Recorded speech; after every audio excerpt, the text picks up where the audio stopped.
Hey everyone, welcome back to Taking Back Monday, where we are saying goodbye to the Sunday Scaries and hello to the future of work. And I am excited to share with you a new Taking Back Monday short. This is all about how transformation doesn't always happen in the flashiest of ways. And as a reminder, this is a 100% AI generated podcast. This intro is real, but the conversation you're about to hear is generated by AI based on an article I posted on LinkedIn. Hope you enjoy. The biggest changes aren't the ones that they announce with like a marching band and confetti and all that. It's like they happen kind of quietly, almost like in the background. You know what I mean? Yeah, like under the surface. Yeah, exactly. And that's kind of what we're diving into today. This whole idea of like transformation that happens kind of in the shadows. I like that. So we've got this really interesting article by Alyssa. It's called The Invisible Revolution, Transforming in the Shadows.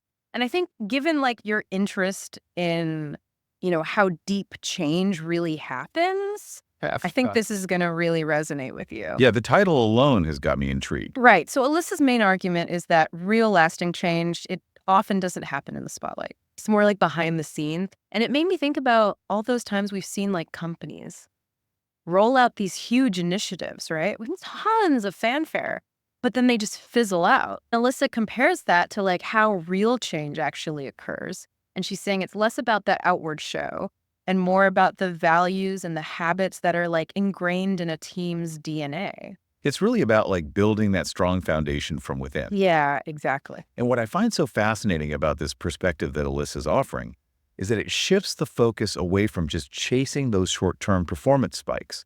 Yeah. You know, the ones that are driven by like external rewards and recognition. It's more about cultivating an environment of intrinsic motivation where excellence isn't something you force. It's just the natural byproduct. It's like, it's just who you are. Exactly. It's like that sustainable, almost effortless growth that just continues, even when nobody's watching. Yeah. It's like that saying, you can motivate someone to climb a ladder, but real success comes when they're the ones who want to reach the top of the mountain. Exactly. And you know what else? To illustrate this whole point, Alyssa uses a kind of unexpected example. She talks about the show Ted Lasso. Really? Okay. I would not have pictured that connection. I know, right? But she uses Ted Lasso's coaching style, where all the real work happens off the field, Right. in the locker room, building those relationships. And she uses that as like the perfect example of this invisible revolution in action. That's actually a really good point, because it's all about empowering others to perform at their best, even when there's no one there to see it. It's about creating that environment where excellence is just ingrained. And I love that analogy of leadership, whether we're talking about, sports team, workplace, or even just our own personal lives. So we love this idea of an invisible revolution, but how do we actually make it happen? Like, how do we actually put this into practice? So Alyssa actually gives us 3 strategies to get started.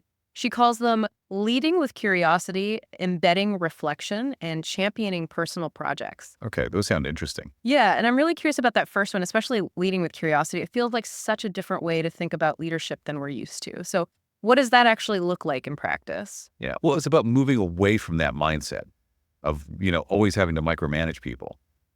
And instead, you try to be genuinely curious. So instead of just like telling your team what to do, you ask those open-ended questions that get them thinking for themselves. So you're guiding them to find their own solutions instead of dictating everything. Exactly. So let's say your team's facing some kind of challenge. Instead of saying, here's how we're going to solve it, you could say something like, what are some different ways we could approach this? I see what you mean. It's like you're inviting everyone to the table with their own unique perspectives. Exactly. And then the second strategy, embedding reflection, that one's all about making sure there's space for everybody to like really think about what they're doing and how they can keep improving. I love that idea, but I'll be honest, it's tough to actually do it, Yeah. Everything's so fast-paced these days. It feels like you're always supposed to be go, go, go. Taking time for reflection almost feels like you're doing something wrong. It's true.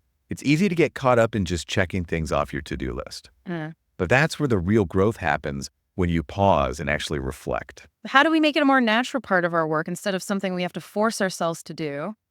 Well, it doesn't have to be complicated. Even just a simple thing like taking 15 minutes every week for each person on the team to jot down, their wins, their challenges, the lessons they've learned. Okay, that's manageable. Or you could do like a monthly team meeting where you all get together and just talk about those things. I like that. It's like you're normalizing reflection, making it just part of the regular routine. Exactly. Alyssa also talked about having a team journal. I thought that was interesting. It can be physical or digital, but it's basically a shared space where everyone on the team can write down their experiences, their ideas, what they've learned. And over time, that becomes super valuable. Like a collective knowledge base. Exactly. Okay, so we've got leading with curiosity, we've got embedding reflection, and the third one is championing personal projects. Tell me about that.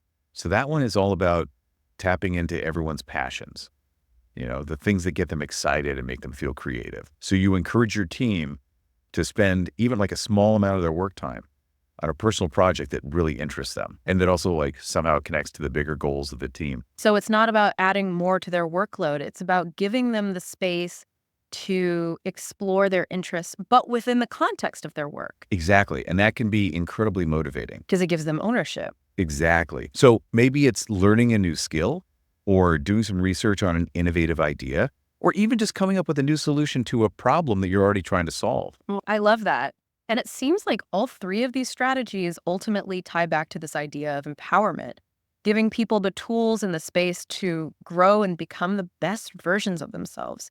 And what I love about Alyssa's approach is it's not like you have to completely reinvent the wheel. It's not about suddenly making a bunch of drastic changes. It's more about looking at how you're already doing things and just bringing this new sense of like intention and purpose. It's about building a culture where excellence isn't something you have to chase. It's just how you operate, Yeah, it's like it's built into the DNA of the team. Exactly. And it reminds us that sometimes the most powerful transformations, the ones that have a real lasting impact, they happen kind of quietly. Yeah. Behind the scenes. In the shadows. Yeah, exactly. It's that subtle shift from focusing only on outward performance to really emphasizing deep-rooted growth. It's about recognizing the power of those unseen efforts. Like the quiet dedication, the consistent effort day after day, even when nobody's watching. And that brings me to a question for you to think about as you're listening to all of this.